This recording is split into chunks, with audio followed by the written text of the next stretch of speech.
লাড্ডু হবে। তো এই দেখো চাল ভেজে গুঁড়ো করা হয়েছে, আর এখানে কড়াইতে বসানো হয়েছে তোমার হচ্ছে নারকেল আছে, চিনি আছে, কাজু বাদাম, কিশমিশ আর হচ্ছে এলাচ দিয়ে এই জলটাকে ফুটিয়ে দেওয়া হচ্ছে। ফুটানোর পরে এবার হচ্ছে এই চালের হচ্ছে গুঁড়িটা ঢেলে দেওয়া হবে। তো জলটা ফুটে উঠলে এটা ঢেলে দেবো, ততক্ষণ তোমরা দেখতে থাকো। তো দেখো জলটা পুরো ফুটে উঠেছে, এবার চালের গুঁড়ি দেওয়া হবে। তো পুরো ফুটে উঠেছে, আর চালের গুঁড়িটা দেখো, একটু ছড়ি ছড়ি দাও, ছড়ি দাও, আমি যেভাবে দিয়েছি ছড়িয়ে দাও।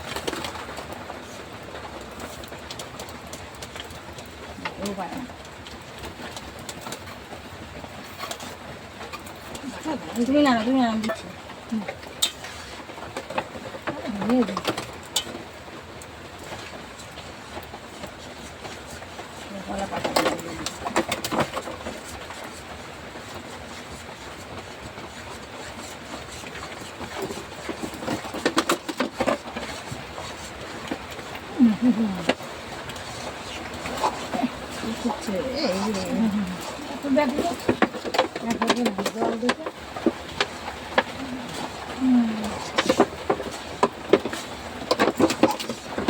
গুঁড়ো রেখে ছিটাই দিবি বলে হয়ে যাবে এটুতে। আর লাগবে না, আর লাগবে।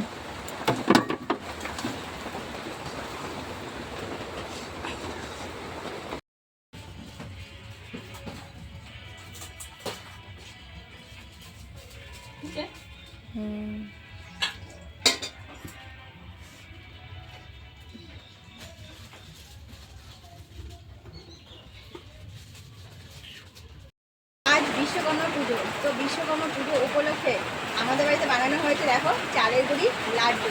তো আমরা বানিয়ে ফেলেছি, দেখো এক থালা বানিয়ে ফেলেছি চালের গুঁড়ি লাড্ডু।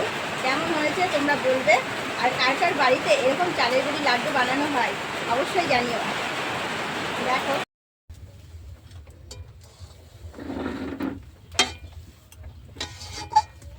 প্রথম দিকে না ওঠালে জল গরম করে ফুটোইয়ে পরে ওটা করে নেবো, পরে একবার হয়ে যাবে।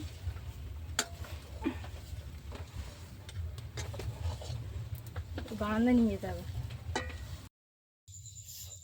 এই দেখো বানিয়ে ফেলেছি এক গামলা চালের গুঁড়ির লাড্ডু।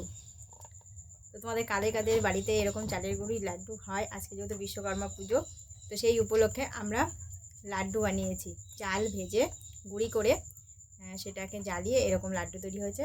তো তোমরা প্রথমে তো দেখিয়েছি কীভাবে বানানো হয়েছে, তো আর একবার দেখিয়ে নিলাম এতগুলো লাড্ডু বানানো হয়েছে। তো চলো